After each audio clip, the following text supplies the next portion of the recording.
Hello guys, welcome back to my channel. और ये देखिए आज है अवनी अष्टमी और मैंने अवनी अष्टमी का फास्ट रखा है। ये बच्चों के लिए होता है और मेरे बच्चे ये बैठे खा रहे हैं वो मिठाइयाँ।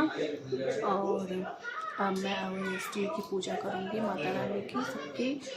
और पूजा कर कर मैं अपना व्रत खोलूँगी। आइए देखते हैं कैसे पूजा पाठ होती है और व्रत उपवास कैसे खोला जाता है।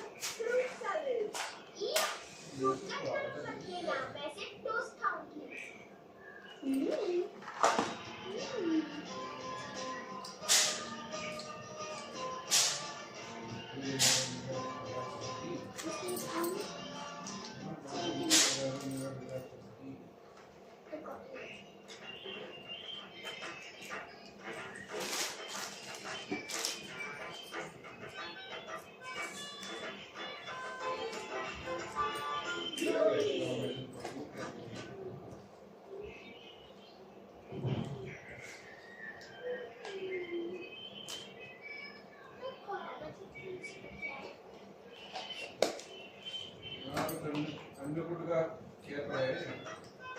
2000 पूजा जो है 20 और 22 तारीख को या 24 है।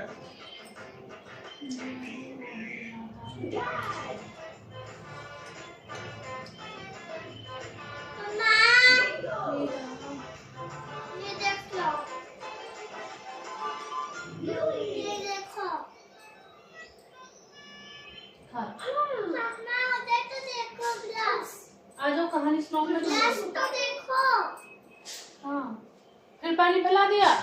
नहीं, कोई बात नहीं।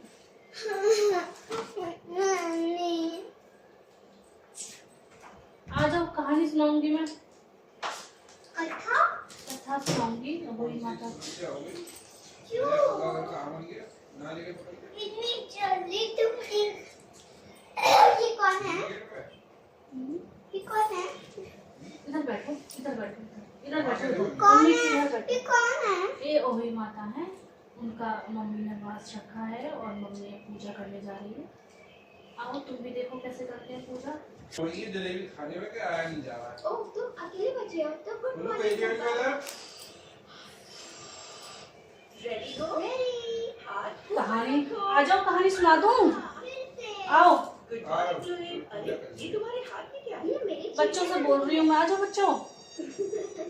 प्राचीन काल में किसी नगर में एक साहूकार रहता था। उसके साथ पुत्र की दीपावली के पहले से जान वो साहूकार की स्त्री घर की दीपापोती के लिए, साफ सफाई के लिए खदान में गई और खदान में कुदाल लेकर जब मिट्टी में खोदने लगी तो देव योग से उसी समय एक सेंध की मांद थी। सेंध की मांद सहसा उसी स्त्री के हाथ से कुदाल से सेंध के मांद में जो बच्चे थे वो उसके लग गई कुदाल, जिससे उसके सेह के बच्चा उसी क्षण मर गया। इस घटना से उस स्त्री की बहुत दुख हुआ, परंतु अब क्या हो सकता था। वह इससे तत्पश्चात अपने करते हुए अपने घर आ गई। कुछ दिन के लिए बाद उस स्त्री का एक पुत्र मर गया, फिर दूसरा और फिर तीसरा, अर्थात एक वर्ष में उसके 7 पुत्र मर गए।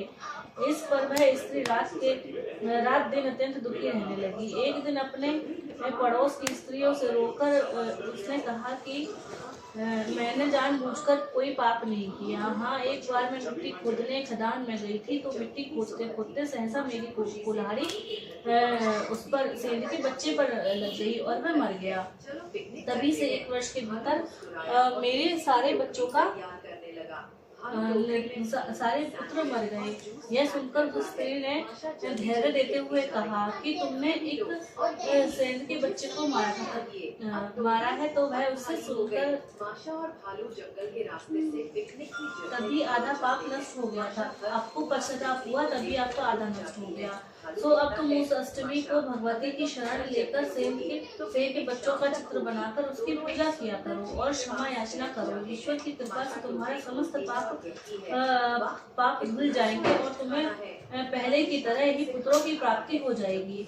उसकी बात मानकर उस स्त्री ने कार्तिक मास के कृष्ण पक्ष की अष्टमी को व्रत किया तथा 1 साल के सारे व्रत पूजन किए। फिर ईश्वर की कृपा से उसके 7 पुत्र प्राप्त हुए। तभी से इस व्रत की परंपरा चली आ रही है। जय हो माता की जय। सारे जानवर भाग जाते हैं। माशा और भालू अपनी पिकनिक का मजा लेते हैं। माशा कहती है, ये सबसे बढ़िया पिकनिक थी, कल फिर चलेंगे।